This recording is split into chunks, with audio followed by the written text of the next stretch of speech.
En fait, ce chant de Sarvabhauma Bhattacharya est extrêmement puissant.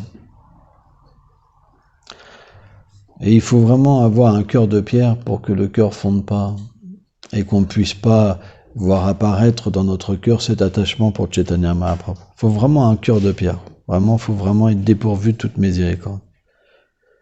Parce que ce chant, il contient vraiment en lui-même la puissance de la miséricorde pour pouvoir obtenir Mahaprabhu dans son cœur. C'est pourquoi, quand on chante des chants des acharyas, il ne faut pas raisonner matériellement que ces chants sont des chants matériels, dans le sens que ils n'ont pas le pouvoir de révéler autre chose que des sentiments matériels. En fait, ces chants, ils sont le cœur vraiment des dévots et ils sont leur expérience, en fait, de leur prème, de leur amour. Et quand on les chante avec sincérité, alors leur état d'esprit et leurs sentiments s'infusent en nous. C'est vraiment une union, une association très puissante, parce que, en fait, le chant lui-même, il représente leurs sentiments pour Mahaprabhu et comment Mahaprabhu habite dans leur cœur. Donc, quand on chante, c'est comme ils émanent, en fait, on devrait chanter avec le cœur, on devrait chanter de tout notre être, automatiquement, ce chant devrait pouvoir venir dans notre cœur et de donner la sainte association d'un cœur d'un pur Vaishnav. Sarvabhauma Bhattacharya n'est pas un être ordinaire. On sait que quand Chaitanya Mahaprabhu est arrivé à Jagannath Puri, dès qu'il a vu en fait le chakra, il est devenu comme un fou. Parce que c'est l'amour de Dieu personnifié. C'est Krishna qui se cherche. Et quand Mahaprabhu, dans cet état d'esprit de Radharani, a vu le chakra, il a couru vers son amoureux, en fait. Et quand il est rentré dans le temple comme un fou, il a voulu, son désir c'était d'étreindre la mortie de Jagannath. Et son amour a été tellement fort que ça l'a projeté dans l'inconscience, dans un choc spirituel d'amour, il est tombé inconscient. Mahaprabhu, il s'est comme élevé dans le ciel et comme ça. Et quand Sarvabhauma Bhattacharya, il a vu ça, parce il était voilé par l'impersonnalisme, parce que c'était l'arrangement de Krishna, mais quand il a vu une telle extase, un tel amour de Dieu comme ça, venir comme ça, et s'effondrer comme ça sur le sol, quoi, il a été vraiment impressionné, quoi. Il s'est dit, mais personne ne peut manifester de tels sentiments, c'est pas possible. Il a été choqué par une telle beauté du corps de Mahaprabhu, une telle tendresse, et en même temps, une telle crainte, parce que quand Mahaprabhu, il s'écrase sur le sol, c'est très violent, et à la fois, rien ne peut lui arriver.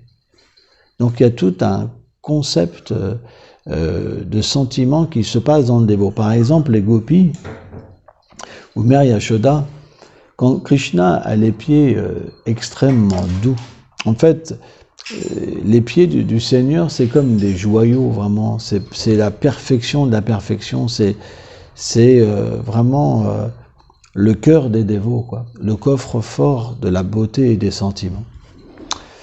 Et automatiquement, cette perfection, elle veut dire aussi une douceur qu'on ne peut pas comprendre. C'est pour ça que les pieds, en fait, du Seigneur, ils sont adorés par les dévots parce qu'ils ont un parfum particulier et une douceur particulière, vraiment. C'est unique, quoi. C'est leur cœur, c'est le siège de leur cœur, c'est le lotus de leur cœur, les pieds du Seigneur, vraiment. Et automatiquement, bien qu'à Vrindavan, il n'y a pas de cailloux pointus, il n'y a pas d'épines, il n'y a pas la possibilité de se blesser, c'est impossible. Pourquoi ? Parce que c'est le seul endroit où le Seigneur marche pieds nus. dans toute sa création, Vrindavan, c'est le seul endroit où Krishna marche pieds nus. Donc on ne peut pas imaginer la douceur du sol de Vrindavan. C'est impossible. Elle ne peut pas rivaliser avec la douceur des pieds du Seigneur. Mais elle prend le refuge de la douceur des pieds du Seigneur.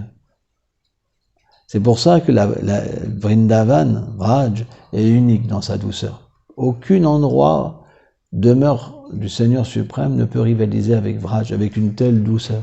Parce qu'elle reçoit directement la douceur des pieds du Seigneur.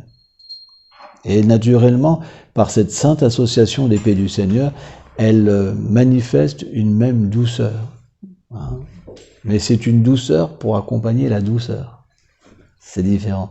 C'est pas la douceur originelle, c'est une douceur pour accompagner la douceur. Donc c'est une douceur spéciale, vous comprenez?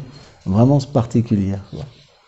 Et donc, naturellement, il y a un sentiment à Vrindavan de toujours considérer le Seigneur comme son bien-aimé, comme son protégé. Donc il existe dans le mental des dévots une conception de pierres qui pourraient blesser ou d'épines qui pourraient blesser Krishna, chose qui n'existe pas. Mais c'est juste, en fait, l'énergie du Seigneur suprême qui crée, en fait, dans le mental des Vrajbasis, des obstacles pour que leur amour se manifeste d'une manière merveilleuse et incomparable.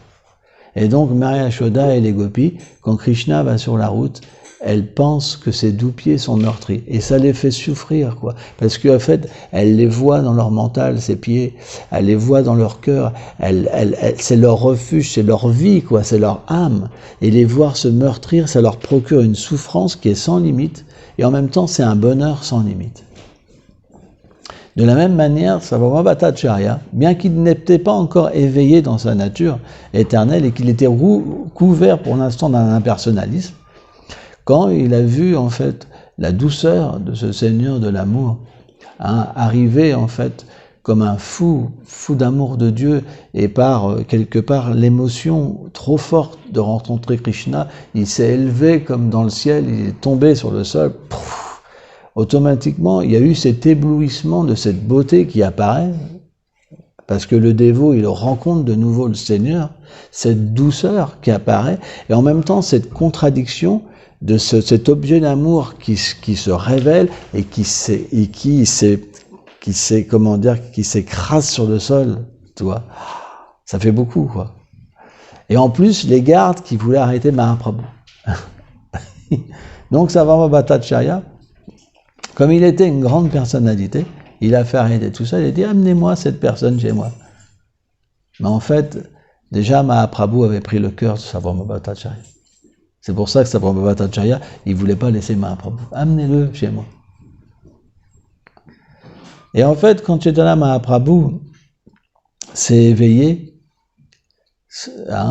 naturellement, Sarvabhauma Bhattacharya, c'est comme un gourou pour Mahaprabhu. Puisqu'il est né, il était véritablement un savant des Védas, mais mal dirigé. Et donc, Sarvabhauma Bhattacharya, il voulait protéger. Il avait un Vatsalya, un sentiment parental très puissant pour Mahaprabhu. Et quand il a vu, à la fleur de sa jeunesse, Mahaprabhu avait 24 ans, il s'est dit, mais pourquoi cette personne aussi belle qui attire, c'est un Cupidon, quoi. Comment il va pouvoir maintenir son sannyas? Pourquoi il a pris sannyas? C'est complètement... c'est bizarre comme conception. Son corps est trop tendre, il est trop beau, il sent trop bon. Tu vois, c'est comme quelque part, même l'érudit des Védas, il ne comprend pas pourquoi on doit quelque part donner une telle austérité à une telle personne. C'est pas possible, c'est contradictoire, vous comprenez? Mahaprabhu, c'est l'amour, Mahaprabhu, c'est la douceur, Mahaprabhu, c'est des qualités limitées. Comment on peut le mettre dans une situation pareille? En renonçant. Et donc, automatiquement, son amour va le faire parler. Il va parler. Il va lui dire, mais pourquoi tu as pris sannyas, etc., etc., etc., etc. Et donc, Mahaprabhu, dans son sentiment parental, il lui dit, tu sais, Tous ceux qui prennent sannyas, finalement, qu'est-ce qu'ils pensent en eux-mêmes? Ils pensent, je suis Dieu. Et quand ils reçoivent des hommages, ils s'enorgueillissent. Donc, quelque part, il lui dit, tu n'aurais pas dû faire cela. Et en fait, Chaitanya Mahaprabhu, il appréciait énormément l'humeur de Sarvabhauma Bhattacharya. Son humeur, son amour, vraiment. Et pour le récompenser, il lui a fait voir une forme particulière, Sadbhuja, à une forme à 6 bras, où il avait l'arc de Ramachandra avec la flèche, le danda et le puao, hein, et il avait une flûte, il jouait de la flûte. Et quand Sarvabhauma Bhattacharya, il a vu cette forme, il s'est évanoui en fait. Et quand il a repris conscience, Mahaprabhu lui a dit, alors, est-ce que j'ai bien fait de prendre sannyas? Ça, c'est les divertissements du Seigneur. C'est très, très doux, en fait. Et là, Sarvabhauma Bhattacharya, il a laissé toute sa retenue. Il s'est mis à danser, à chanter en extase.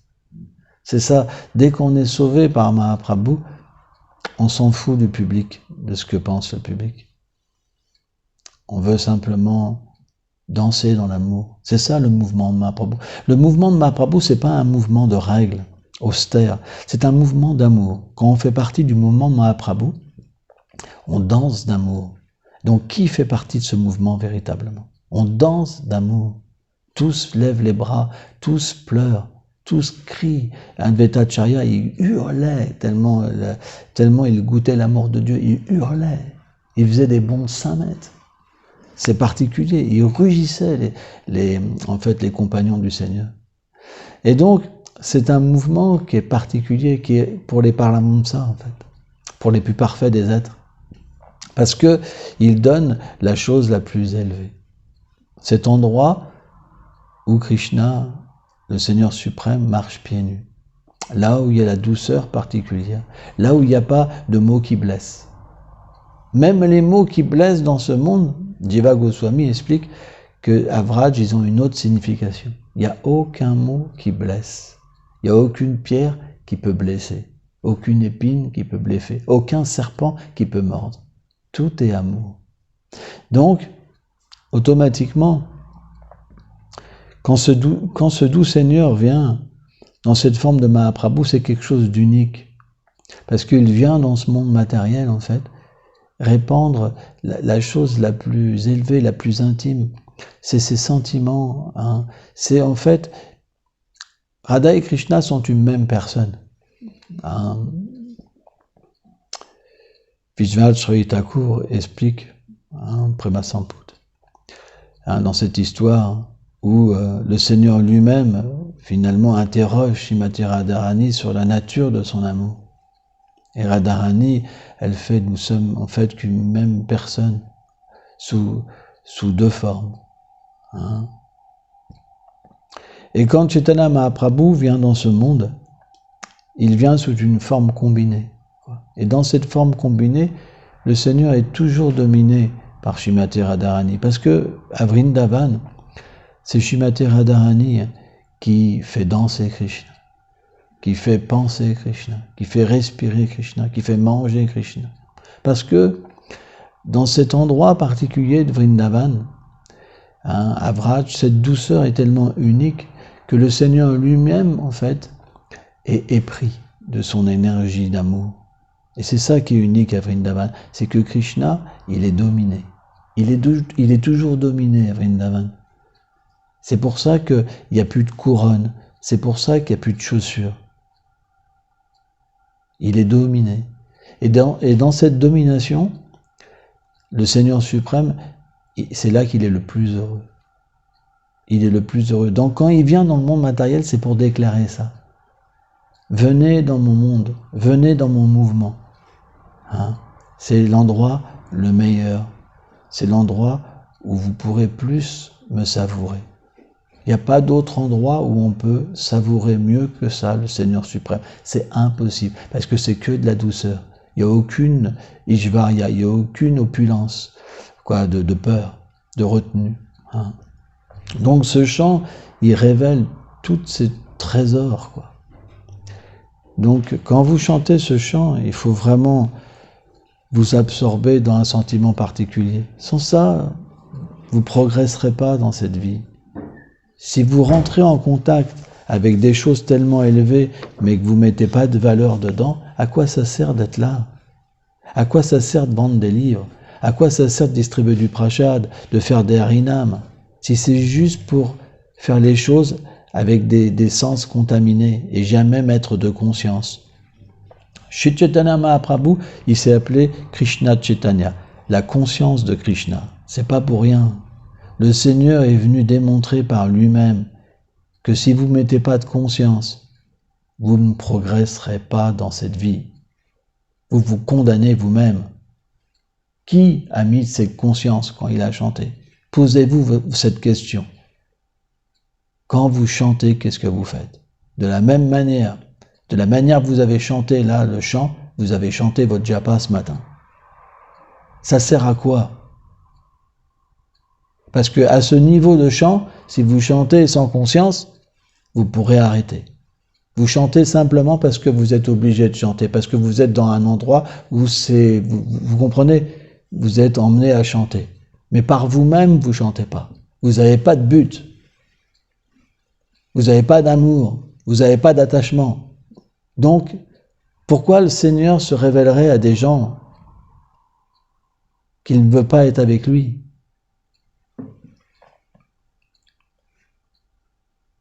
Par exemple, je me rappelle, j'avais été à un pèlerinage de Fatima une fois. On avait été, et c'était une belle expérience. On avait été au Portugal, parce qu'on voulait aller voir un Maharaj au Portugal, et on s'était arrêté à Fatima, et on est arrivé, il n'y avait personne. On est arrivé le soir, ou l'après-midi, je ne sais plus. Il y avait un grand parking énorme, et on s'est dit on va se mettre au milieu du parking, comme ça on sera tranquille. Il y aura peut-être quelques voitures, peut-être qui vont se garer, comme ça on pourra faire notre puja. On avait les déités dans le camion, tout ça. Et puis toute la nuit, il y a eu du monde qui est venu. Toute la nuit, on entendait des voitures et tout. Bon. Donc 3h du matin, 2h30, 3h du matin, on se lève. Et là, on va pour prendre notre douche, on voit tout le parking était rempli. Un énorme parking, mais vraiment un truc énorme, hein. C'est des gros pèlerinages. Et là, on s'est dit, ouah, mince, on est bloqué, tu sais. On est bloqué, il y avait des milliers de personnes, tu vois. Mais des centaines de milliers, je sais pas, c'était big, quoi, tu vois. C'était le pèlerinage de Fatima, on ne savait pas, tout ça. Et donc, on est resté avec les Portugais qui étaient très sympas. Et comme c'était la Coupe du Monde de football, donc comme on était français, ils nous parlaient tous de football, vous comprenez? En fait, la morale de cette histoire, finalement, c'est que bien qu'on était dans un lieu de pèlerinage, il y en a qui étaient plus absorbés par le football que par le pèlerinage. Donc, quand on chante notre japa, c'est la même chose.